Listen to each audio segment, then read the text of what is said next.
സെക്രട്ടേറിയറ്റിന് മുന്നിൽ സമരം കടുപ്പിച്ച LPST റാങ്ക് ഹോൾഡേഴ്സ്. പ്രതീകാത്മകമായി ഉദ്യോഗാർത്ഥികൾ റോഡിൽ ചീതയൊരുക്കി കത്തിച്ച് പ്രതിഷേധിച്ചു. പുതുയുഗയാത്രയിൽ വി.ഡി. സതീശൻ നൽകിയ ഉറപ്പുകൾ മുഖ്യമന്ത്രിയായപ്പോൾ മറന്നെന്ന് ഉദ്യോഗാർത്ഥികൾ കുറ്റപ്പെടുത്തുന്നു. ഇതിനിടെ റാങ്ക് ഹോൾഡേഴ്സിന് പിന്തുണയുമായി CPIM നേതാക്കളും സമരപ്പന്തലിലെത്തി.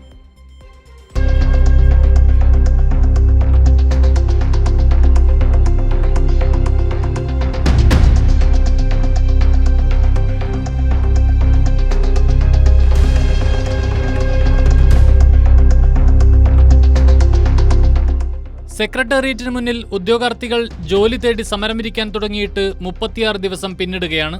നിരാഹാര സമരം തുടങ്ങിയിട്ട് 12 ദിവസമായി. മണ്ണ് തിന്നും പുല്ലു തിന്നും നിലത്ത് ഇഴഞ്ഞും പ്രതിഷേധിച്ചു. എന്നിട്ടും സർക്കാർ തിരിഞ്ഞു നോക്കിയില്ല. ഇതോടെയാണ് പ്രതീകാത്മക ചിതയൊരുക്കാൻ ഉദ്യോഗാർത്ഥികൾ തയ്യാറായത്. ഞങ്ങളുടെ സമരം ഇന്ന് 36-ാം ദിവസത്തിലേക്ക് എത്തിയിരിക്കുകയാണ്. വളർമതി ടീച്ചറുടെ നിരാഹാരം 12 ദിവസം പിന്നിട്ടിട്ടുണ്ട്. ഞങ്ങൾ ഈ 36 ദിവസത്തിനിടയിൽ പലതരത്തിലുള്ള സമരമുറകൾ നടത്തിയിട്ടുണ്ടെങ്കിലും സർക്കാരിൻ്റെ ഭാഗത്തു നിന്ന് യാതൊരു വിധത്തിലുള്ള അനുകൂല നിലപാടും ഇതുവരെ ഉണ്ടായിട്ടില്ല. ഇനിയെങ്കിലും ഇന്നലെ പുല്ല് തിന്നുള്ള സമരം ഉണ്ടായിരുന്നു.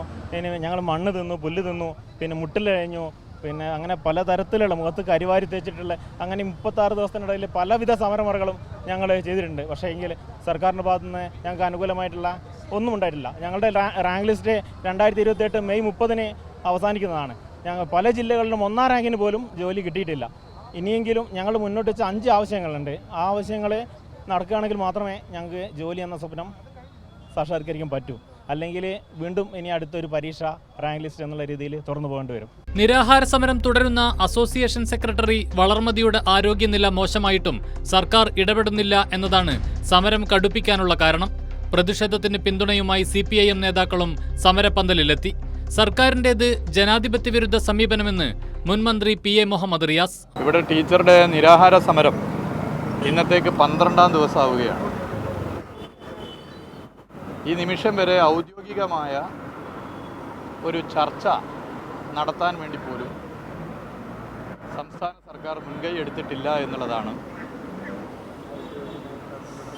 പ്രക്ഷോഭത്തിൽ പങ്കെടുക്കുന്നവർ ടീച്ചർ ഉൾപ്പെടെ ഉന്നയിക്കുന്ന പ്രധാനപ്പെട്ട വിഷയം. ഇത്തരം വിഷയത്തിൽ അധികാരത്തിൽ വന്നാൽ മുഖ്യമന്ത്രിയായാൽ 24 മണിക്കൂറിനുള്ളിൽ പ്രശ്നം പരിഹരിക്കും എന്ന ഉറപ്പ് നൽകിയത് ഇതിനോട് ചേർത്ത് നാം പറയേണ്ട ഒരു കാര്യമാണ്. 24 മണിക്കൂർ കഴിഞ്ഞപ്പോൾ 3 മാസമായി. 3 മാസത്തെ ഗവൺമെൻറ് വന്നിട്ട് പക്ഷേ ഒരു ചർച്ചയ്ക്ക് പോലും വിളിച്ചിട്ടില്ല എന്ന് പറയുന്നത് വളരെ ഗൗരവമുള്ള ഒരു പ്രശ്നമാണ്. ആവശ്യങ്ങൾ അംഗീകരിക്കും വരെയും സമരവുമായി മുന്നോട്ട് തന്നെ എന്ന നിലപാടിലാണ് ഉദ്യോഗാർത്ഥികൾ. കൈരളി ന്യൂസ്, തിരുവനന്തപുരം.